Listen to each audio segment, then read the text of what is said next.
ผู้ที่มีสติบุคคลผู้นั้นคิดสำเร็จพูดสำเร็จ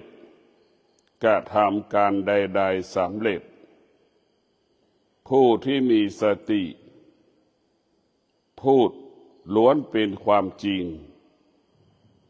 คิดเป็นความจริงกระทำการใดๆก็เกิดความจริงผู้ที่มีสติดำรงตนรู้สึกตัวทุกขณะลมหายใจผู้ที่มีสติจะรู้สึกตัวขณะที่ยืนก็รู้ระหว่างจะนั่งก็รู้ขณะที่ก้นถูกเก้าอี้ก็รู้ผู้ที่มีสติจะรู้เรื่องกายผู้ที่มีสติก็จะรู้เรื่องอารมณ์ความรู้สึกที่มันปรากฏเกิดขึ้นที่จิตเราทุกขณะลมหายใจผู้ที่มีสติจะสำรวมกายวาจาใจทุกขณะลมหายใจผู้มีสติเป็นผู้รู้ทุกขณะลมหายใจหายใจเข้ากี่ร้อยครั้งก็สามารถกำหนดรู้ได้ชัดเจนหายใจออกกี่ร้อยครั้งผู้ที่มีสติก็สามารถกำหนดรู้ได้อย่างชัดเจนผู้ที่มีสติรู้ว่าหายใจหยาบหายใจละเอียดขณะที่หายใจเข้าและออกรู้อย่างชัดเจนผู้ที่มีสติดำรงตนประกอบไปด้วยศีลสมาธิปัญญาผู้ที่มีสติก็คือผู้ที่มีสัจจะผู้ที่มีสัจจะก็คือผู้ที่มีความอดทนผู้ที่มีความอดทนก็คือผู้ที่มีวิริยะภาคเพียรธรรมะของพระพุทธเจ้าสืบเนื่องต่อเนื่องซึ่งกันและกันดังโซ่ดังลูกโซ่สืบเนื่องต่อเนื่องผู้ที่มีสติจะมีสติรู้เรื่องกายมีสติรู้เรื่องใจตลอดเวลาแล้วผู้ที่มีสติก็รู้ทั้งหายใจเข้าและหายใจออกมันไม่เที่ยงผู้ที่มีสติรู้ร่างกายของเราเกิดความเสื่อมเกิดความไม่เที่ยงตลอดเวลาผู้ที่มีสติเป็นผู้รู้ว่าสรรพสิ่งทั้งปวงที่ตารู้หูรู้จมูกรู้กายรู้จิตมันรู้ล้วนมันไม่เที่ยงทั้งสิ้นผู้ที่มีสติรู้ก็รู้ว่าสรรพสิ่งทั้งปวงมันไม่เที่ยงจึงผู้ที่มีสติจึงไม่ยึดติดสิ่งที่รู้ทางตาหูจมูกลิ้นกายใจผู้ที่มีสติก็จะอยู่เหนือสิ่งที่เรารู้สุขก็ไม่ให้เกิดทุกข์ก็ไม่ให้เกิดมีสติรู้พอใจก็ไม่ให้เกิดไม่พอใจก็ไม่ให้มันเกิดมีสติรู้สิ่งที่เรารู้หรือสิ่งที่กระทบกับอายตนะล้วนเป็นอนิจจังทุกขังอนัตตาทั้งสิ้นผู้ที่มีสติก็จะเป็นจิตของผู้รู้จะอยู่เหนือสิ่งที่เรารู้ทั้งสิ้นเรียกว่ารู้ด้วยสติเราจะไม่ยึดติดสิ่งใดสิ่งหนึ่งแม้กระทั่งร่างกายของเราแม้กระทั่งลมหายใจเข้าออกของเรามีสติเพียงแต่สักแต่รู้มีสติเพียงสักแต่รู้ผู้ที่มีสติคือผู้ที่มีปัญญาผู้ที่มีปัญญาคือเป็นผู้ที่ไม่มีเหตุผลผู้ที่มีปัญญาจะเป็นผู้ไม่สงสัยผู้ที่มีปัญญาจึงเข้าใจว่าสรรพสิ่งทั้งปวงมันไม่เที่ยง ผู้ที่มีปัญญาจึงไม่สงสัยสิ่งที่มันปรากฏเกิดขึ้นทางตาทางหูจมูกลิ้นกายใจผู้ที่มีปัญญารู้จึงไม่ตามรู้ผู้ที่มีปัญญารู้ไม่ตามรู้การไม่ตามรู้คือการไม่สงสัยการไม่ตามรู้การหมดซึ่งสงสัยและการไม่ตามรู้เพราะเราหมดซึ่งสงสัยเมื่อเราหมดสิ่งที่เราสงสัยมันก็ไม่มีอะไรให้เรารู้ถ้ายังมีเหตุผลแสดงว่ามันต้องมีให้เรารู้ถ้าเราสงสัยแสดงว่ามีสิ่งให้เรารู้ยังมีตัวมีตนบุคคลที่มีสติจะเป็นผู้ที่มีปัญญาจะไม่มีเหตุผลจะไม่มีเหตุผลและไม่สงสัยสิ่งที่เรารู้ทางตาหูจมูกลิ้นกายใจของเราสิ่งเหล่านี้หน้าที่ของตาก็เป็นที่รับรู้ก็จะรู้เช่นนี้หน้าที่ของหูก็หน้าที่ของรับรู้จมูกก็หน้าที่มันรับรู้ลิ้นของมันก็หน้าที่มันรับรู้กายของมันก็หน้าที่มันรับรู้จิตของมันก็หน้าที่ที่รับรู้เมื่อตาหูจมูกลิ้นกายใจเราได้รับการฝึกฝนอบรมตาหูจมูกลิ้นกายใจเราก็จะรู้สิ่งที่มันไม่เที่ยงเมื่อรู้ว่าสิ่งนั้นไม่เที่ยงมันก็จะละสิ่งที่มันไม่เที่ยงเมื่อตาหูจมูกลิ้นกายใจเราเป็นผู้รู้ตาหูจมูกลิ้นกายใจก็อยู่เหนือคำว่าสิ่งที่ไม่เที่ยงละสิ่งที่ไม่เที่ยงวางสิ่งที่ไม่เที่ยงแล้วก็อยู่เหนือสิ่งที่ไม่เที่ยงสติปัญญานำมาซึ่งความสงบสุขของกายวาจาใจจะสงบได้ต้องประกอบด้วยสติกับปัญญากายวาจาใจเราจะงอกงามด้วยธรรมก็เพราะสติกับปัญญาสติกับปัญญาก็เป็นแสงสว่างให้กายวาจาใจของเรารู้ธรรมเห็นธรรมให้กายกับใจอยู่ในธรรมเหมือนทารกแรกเกิดแม่กับลูกอยู่ด้วยการทุกขนาดลมหายใจท่านทั้งหลายผู้ที่มีสติจะอยู่เหนือสิ่งที่มีอยู่บนโลกใบนี้สิ่งที่มีอยู่บนโลกใบนี้ไม่มีค่าไม่มีความหมายใดๆก็รู้ว่าโลกใบนี้มันไม่เที่ยงรู้ว่าโลกใบนี้มันเป็นอนัตตาเมื่อรู้ความจริงของโลกเมื่อเราเข้าถึงความจริงของโลกเราก็เข้าถึงความจริงของร่างกายของเราเข้าถึงความจริงของจิตใจของเราก็คือมันไม่เที่ยงมันเป็นอนัตตาเราเข้าใจว่าทุกอย่างมันเป็นอนัตตามันไม่มีอะไรเป็นของเรามันไม่มีอะไรจะให้เรารู้มันไม่มีอะไรให้เรารู้ที่เราฝึกจิตทุกวันนั่งสมาธิทุกวันก็เพื่อไม่ให้เรารู้ถึงแม้จะรู้ที่สุดเราก็ต้องละสิ่งที่เรารู้วางสิ่งที่เรารู้สลัดสิ่งที่เรารู้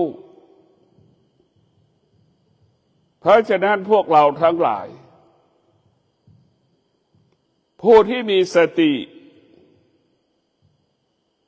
ย่อมมีจิตที่มั่นคงมีกายที่มั่นคงต่อสภาพการเปลี่ยนแปลงของฤดูร้อนและฤดูหนาวฤดูฝนผู้ที่มีสติสภาวะจิตก็มั่นคงเมื่อตาเห็นรูปเมื่อหูสัมผัสกับเสียงลิ้นสัมผัสกับรสจมูกสัมผัสกับกลิ่นกายถูกต้องจิตจะมั่นคงเมื่อกายมั่นคงจิตมั่นคงการปฏิบัติธรรมก็ง่ายก็สะดวกการเข้าถึงธรรมก็ง่ายสะดวก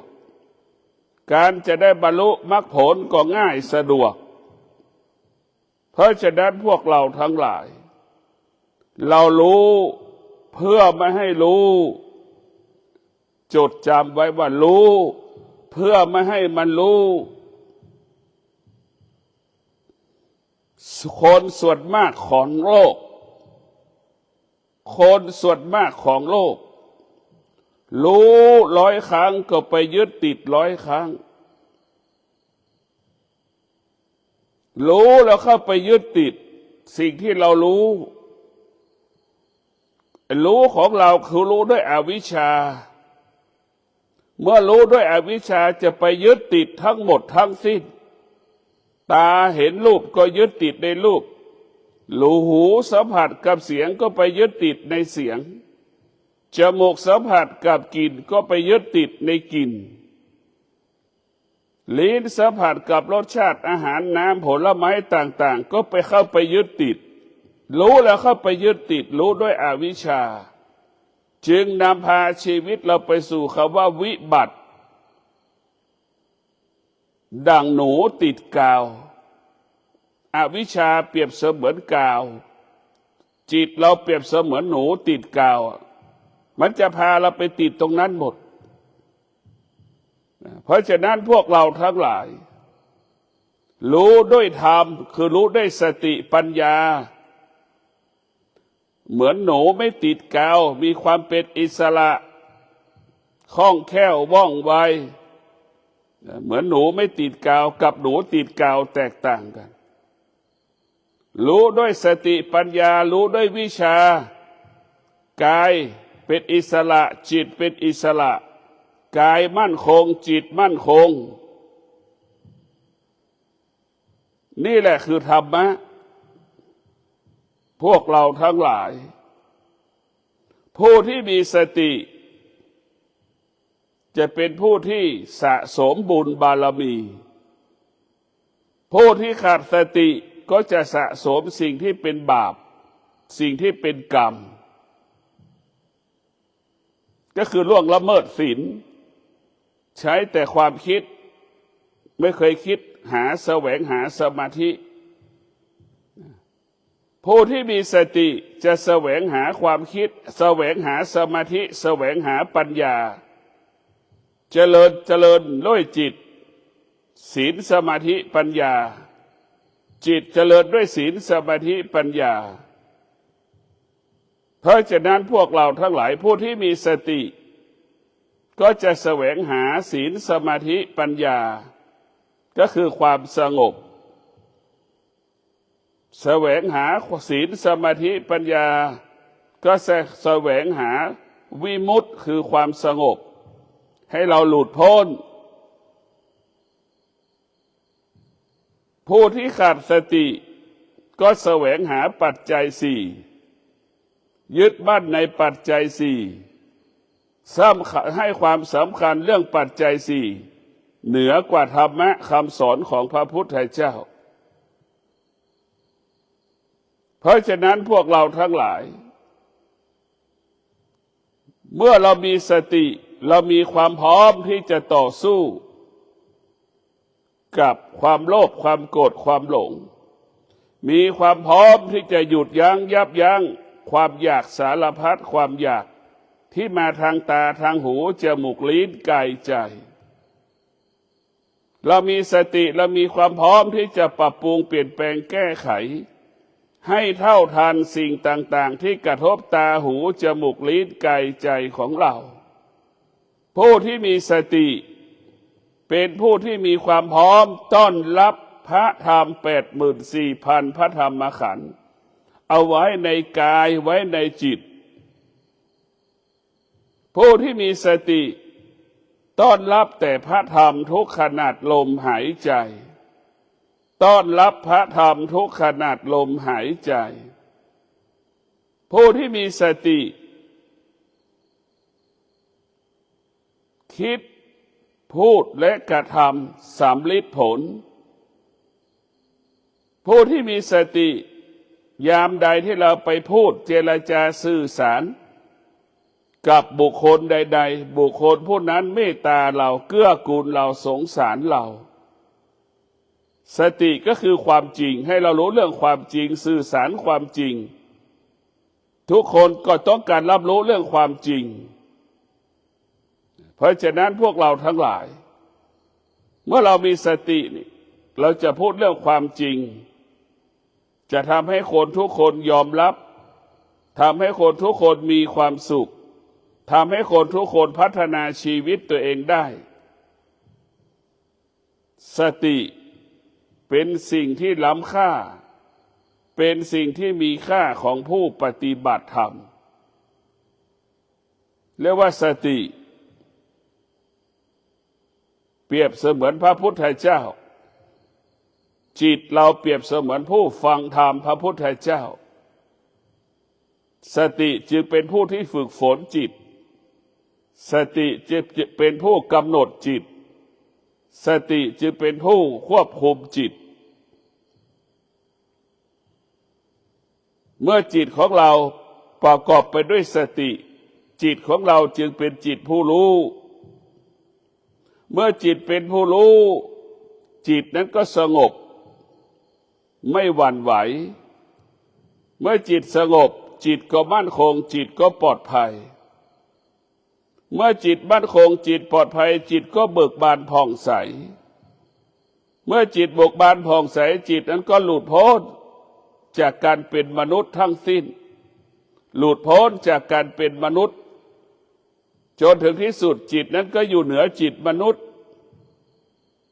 ทั้งโลกยอมรับบุคคลที่มีจิตด้วยสติปัญญาสมาธิ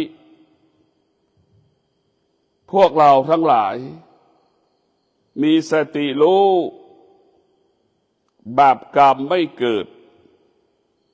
หากเราขาดสติบาปกรรมก็จะเกิดเมื่อเรามีสติเราก็จะสร้างสรรค์ชีวิตเมื่อเราขาดสติเราก็จะทำลายชีวิตสติเป็นผู้ปกป้องคุ้มครองรักษาส่งเสริมให้กายวาจาใจเรางอกงามให้กายวาจาใจเราสงบให้กายวาจาใจเรามั่นคงยั่งยืนยิ่งขึ้นไปเพราะฉะนั้นพวกเราทั้งหลายสติจึงทำให้เรานั้นเป็นผู้รู้เรื่องอะไร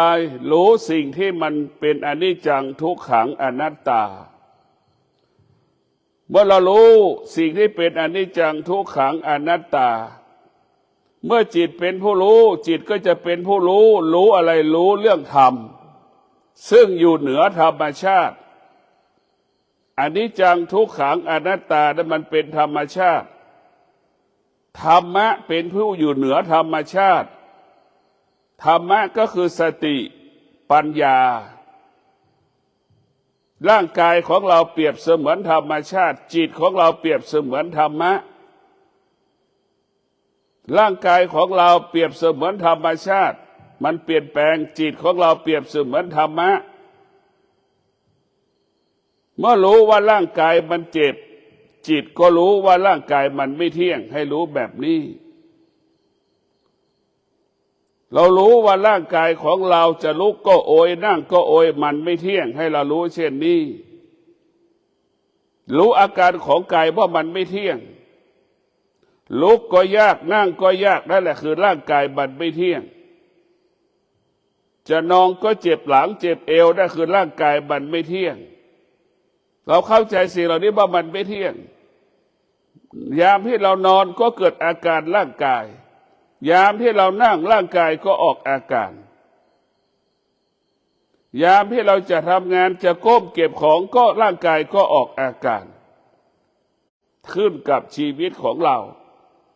ผู้ปฏิบัติธรรมอยู่ใต้อำนาจของความเจ็บปวดที่มันเกิดในร่างกายผู้ปฏิบัติธรรมก็ไม่มีโอกาสได้รู้ธรรมเห็นธรรมเพราะฉะนั้นการฝึกฝนจิตให้จิตอยู่เหนือกายจิตเราเปรียบเสมือนควานช้างร่างกายของเราเปรียบเสมือนช้างจิตเราต้องกำกับกำหนดควบคุมกายของเราเหมือนควานช้างควบคุมช้างเห็นไหม เมื่อจิตควบคุมกายได้กายมันก็เป็นไปตามจิตแต่ถ้าจิตเราไม่ได้ฝึกฝนจิตเราอยู่ใต้อำนาจของกายจิตก็กลายเป็นช้างกายของเราก็เปรียบเสมือนควานช้างเห็นไหมคนส่วนมากก็เป็นเช่นนี้อยู่ใต้อำนาจความแก่ความเจ็บความตายอยู่ใต้อำนาจความโลภความโกรธความหลงเพราะจิตเราไม่ได้ฝึกฝนตกอยู่ใต้อำนาจของกายอยู่ตกอยู่ใต้อำนาจความโลภความโกรธความหลงตกอยู่ใต้อำนาจความอยากได้อยากมีเพราะฉะนั้นพวกเราทั้งหลายที่มีสติฝึกฝนจิตให้จิตอยู่เหนือกายร่างกายมันเจ็บป่วยก็มีสติรู้ว่าเป็นธรรมดามันไม่เที่ยงสิ่งเหล่านี้มันไม่เที่ยงนั่งยากนอนยากก็มันไม่เที่ยงจะเคี้ยวข้าวปลาอาหารก็เจ็บฟันเจ็บลิ้นก็มันไม่เที่ยงอร่อยไม่อร่อยก็มันไม่เที่ยงนี่เราจะรู้ว่าสิ่งเหล่านี้มันไม่เที่ยงเรารู้ทุกสิ่งทุกอย่างที่มันปรากฏทางตาหูจมูกลิ้นกายใจว่ามันไม่เที่ยงไม่เที่ยงอาหารไม่ถูกจมูกก็มันไม่เที่ยงอาหารไม่ถูกลิ้นก็มันไม่เที่ยงนั่นแหละ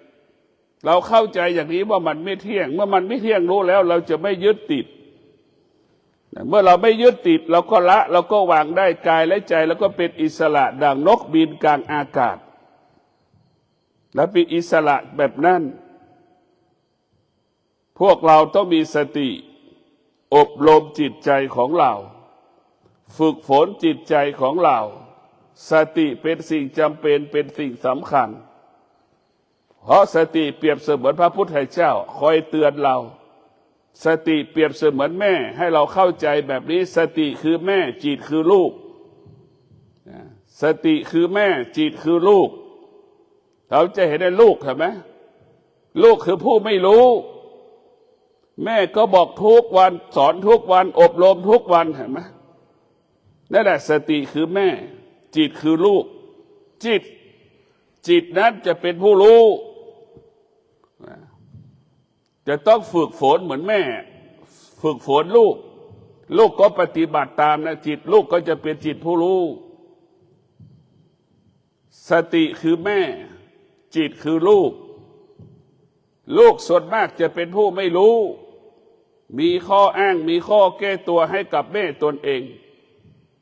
มีเหตุมีผลให้กับพ่อแม่ตนเองนี่แหละจิตของผู้ไม่รู้เป็นเช่นนี้จิตของผู้รู้เมื่อจิตมันได้รับการฝึกฝนจิตเป็นผู้รู้จิตนั้นจะไม่มีเหตุผลให้พ่อให้แม่จะมีสติรู้อยู่กับพ่อกับแม่มีสติรู้จะไปมาหาสู่พ่อแม่มีสติรู้มีเวลาให้พ่อให้แม่ทุกอย่างเมื่อเรามีสติคือจะให้ความเป็นธรรมให้ความสำคัญสิ่งที่สำคัญต่อชีวิตของเราให้ความสำคัญกับบุคคลที่มีพระคุณต่อชีวิตของเราให้ความสำคัญต่อบุคคลที่มีชีวิตที่ให้ความสำคัญต่อชีวิตของเราผู้มีพระคุณต่อเรานี่แหละคือผู้ที่มีสติจะไม่ลืมบุคคลที่มีคุณต่อชีวิตของเราคนที่ขาดสติก็จะลืมบุคคลที่มีพระคุณผู้ที่ขาดสติอาจจะเถียงผู้มีพระคุณทำลายผู้มีพระคุณ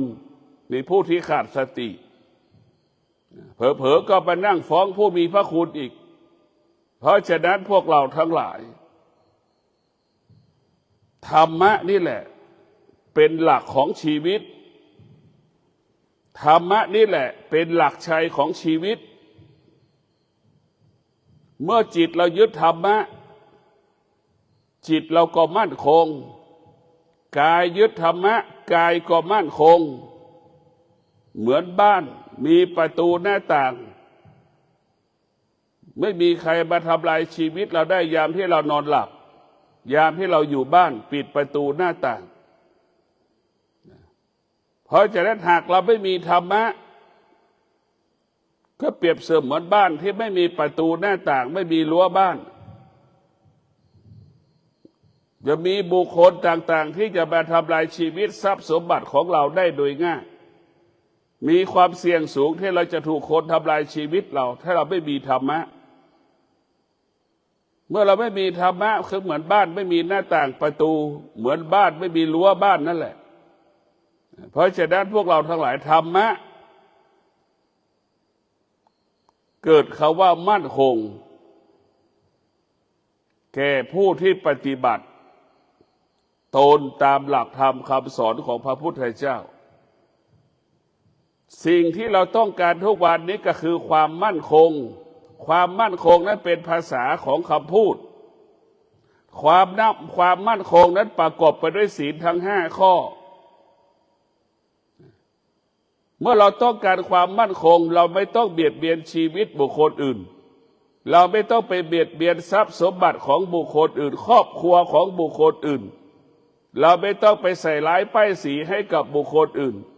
เราไม่ต้องเบียดเบียนอาชีพหน้าที่ของบุคคลอื่นคำว่าความมั่นคงประกอบไปด้วยศีลทั้ง5 ข้อคำว่ามั่นคงจึงเกิดขึ้นกับชีวิตของเราเราต้องการความมั่นคงเพียงคำพูดแต่เราก็ล่วงละเมิดศีลเป็นอาจินเมื่อเราล่วงละเมิดศีลชีวิตเราจะมั่นคงได้อย่างไรเมื่อเราล่วงละเมิดศีลเราก็ขาดสติเมื่อขาดสติ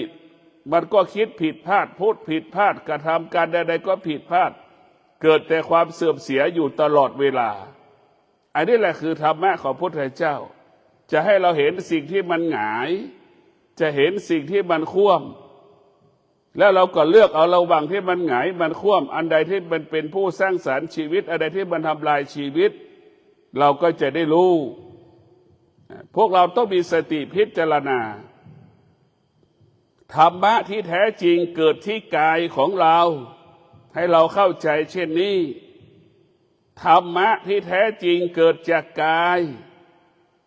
กายของเราก็ประกอบไปด้วยเกิดแก่เจ็บตายอยู่ใต้อำนาจเกิดแก่เจ็บตายเกิดมา1 วันก็แก่1 วันแล้วเกิดมา1 เดือนก็แก่1 เดือนเกิดมา1 วันแก่มันแก่เกิดมา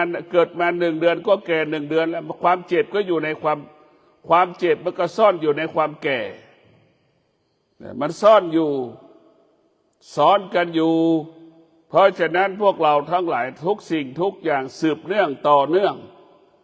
ต่อการสืบเนื่องต่อเนื่องซึ่งกันและกันดังคำว่าเกิดแก่เจ็บตายนะมันมีวิธีมันมีขั้นตอนของมันผู้ที่มีสติจะเป็นบุคคลที่ไม่ประมาทผู้ที่มีสติดำเนินชีวิตไม่ประมาทผู้ที่มีสติจะนั่งจะนอนจะเดินจะยืนทุกขนาดลมหายใจอวัยวะทุกส่วนขับเคลื่อนจะมีสติไม่ประมาทมีสติรู้มีสติรู้มีสติรู้ก็คือการไม่ประมาทนั่นแหละเพราะฉะนั้นพวกเราที่มีสติพิจารณาชีวิตธรรมะเป็นความจริงที่อยู่เหนือโลกธรรมะเป็นความจริงที่อยู่เหนือชีวิตเมื่อเรามีธรรมะเราก็จะอยู่เหนือโลกเมื่อเรามีธรรมะเราก็จะอยู่เหนือชีวิตของเราเจ็บป่วยก็ไม่มีค่าเศร้าโศกเสียใจก็ไม่มีค่าเพราะเรารู้มันอยู่เหนือมันเพราะฉะนั้นพวกเราทั้งหลายเราอยู่เหนือมันเป็นสิ่งที่มีค่าเป็นสิ่งที่เกิดประโยชน์เป็นสิ่งที่มีประโยชน์ต่อชีวิตของเราชีวิตของเรานั้นมีคุณค่าอยู่ที่ธรรมะชีวิตเราหมดค่าเมื่อเราไม่มีธรรมะเท่านั้นดังคำว่าสามีมีค่าต่อภรรยาเพราะสามีมีศีล5 ข้อภรรยามีค่าสำหรับสามีเพราะภรรยามีศีล5 ข้อนี่แหละทำให้มีค่ามันก็บอกว่าเราจะเป็นคนก็คือประกอบด้วยศีลทั้ง5 ข้อถ้าเราไม่เป็นคนก็คือเราล่วงละเมิดศีล5 ข้อคือเราไม่เป็นคนแล้วกลายเป็นสัตว์เหมือนลูกฟ้องพ่อฟ้องแม่นั่นแหละ เนี่ยพวกนี้เป็นสัตว์ทั้งสิ้นไปฟ้องพ่อฟ้องแม่แต่เพราะฉะนั้นพวกเราทั้งหลายศีลจะรักษาการเป็นมนุษย์สมาธิจะส่งเสริมให้มนุษย์เป็นมนุษย์ที่ยั่งยืนเมื่อเรามีสมาธิเนี่ยเราจะรักษาการเป็นมนุษย์ส่งเสริมการเป็นมนุษย์เมื่อมนุษย์มีปัญญามนุษย์ก็จะเกิดคำว่างอกงามดีงามดังพระพุทธเจ้าใช่ไหมเป็นมนุษย์แต่ประกอบไปด้วยศีลสมาธิปัญญาเป็นสิ่งที่งดงามเป็นสิ่งที่งอกงามในท่ามกลางคนทั้งโลกในสายตาคนทั้งโลกเพราะฉะนั้นพวกเราทุกคนเราจะมีคุณค่าเมื่อเรามีธรรมะเราจะหมดค่าเมื่อเราไม่มีธรรมะคนพูดความจริงก็เป็นคนที่มีค่าคนที่พูดโกหกก็ไม่มีค่ามันก็อยู่ง่ายๆคือธรรมะชีวิตเราอยู่ภายใต้ธรรมะทั้งสิ้นถ้าเราต้องการอยากให้ชีวิตเรามีค่าเราต้องมีสติเมื่อเรามีสติเราจะมีค่าถ้าเราขาดสติก็จะเป็นคนที่ไม่มีค่าคนที่ขาดสติพูดคิดไม่เป็นความจริงก็หมดค่าของการเป็นมนุษย์ความเชื่อถือก็ไม่มีเมื่อเรามีสติเราจะเป็นคนที่มีคุณค่ามีสติจะเป็นบุคคลที่มีคุณค่าเป็นคนที่มีคุณค่าคิดสำเร็จพูดสำเร็จกระทำการใดๆสำเร็จคนที่มีสติจะเป็นบุคคลที่เป็นที่ไว้ใจเชื่อใจของบุคคลอื่นๆบุคคลที่มีสติให้คำปรึกษาให้กับผู้คนทั้งหลายแม่นยำชัดเจนล้วนเป็นความจริงเกิดประโยชน์เป็นประโยชน์นี่แหละคือธรรมะของพระพุทธเจ้ามันมีพลังและมันมีอานุภาพธรรมะของพระพุทธเจ้ายิ่งมีความอดทนมากเท่าไหร่ยิ่งมีพลังมากเท่านั้นเรามีวิริยะภาคเพียรมากเท่าไหร่เราก็มีพลังมากเท่านั้นนี่ธรรมะเป็นอย่างนี้เราสละอารมณ์ความรู้สึกมากเท่าไหร่เราก็มีพลังมากเท่านั้นธรรมะของพระพุทธเจ้าไม่มีเป็นผู้ที่มีพลังเรียกว่าพลังพายุเฮอริเคนก็สู้พลังแห่งธรรมไม่ได้เราจะเห็นว่าพลังแห่งธรรมก็คือบรรพชนของเราสร้างถนนขึ้นดอยสุเทพนึกดูว่าภูเขาขึ้นดอยสุเทพดอยสุเทพความสูงต่ำของภูเขาก้อนหินเห็นไหมสูง5 เมตร3 เมตรพลังของความอดทนพลังของวิริยะภาคเพียรพลังของมีสติพลังของสัจจะเห็นไหมหินที่มันสูง5 เมตร10 เมตรถล่มทลายนะกลายเป็นถนนขึ้นดอยสุเทพทุกวันนี้เพราะพลังแห่งธรรมเรียกว่าถนนแห่งธรรมะถนนแห่งความอดทนถนนแห่งวิริยะภาคเพียรถนนแห่งสัจจะเนี่ยบารมี10 ทัศเกิดขึ้นดอยสุเทพนั่นแหละเรียกว่าถนนบารมี10 ทัศบรรพชนมีความอดทนเห็นไหมจึงสามารถถล่มทลายหินภูเขานะก้อนหินสร้างถนนขึ้นไปเสมอเหมือนกันหมดธรรมะจึงมีพลังยิ่งกว่ารถแท็กเตอร์มีพลังยิ่งกว่ารถแมคโครยิ่งใช้ยิ่งมีพลังตรงกันข้ามแมคโครแท็กเตอร์ยิ่งใช้ยิ่งเสื่อมยิ่งใช้ยิ่งเสื่อมยิ่งใช้ยิ่งหมดพลังก็ขอความสุขสวัสดีจงเกิดแก่ท่านทั้งหลายมีสติรู้สึกตัวทุกขณะลมหายใจมีสติรู้จะนั่งจะนอนจะเดินทุกลมหายใจชีวิตเราก็ปกติปลอดภัยมั่นคงเจริญรุ่งเรืองงอกงามก้าวหน้าด้วยสติขอเจริญพร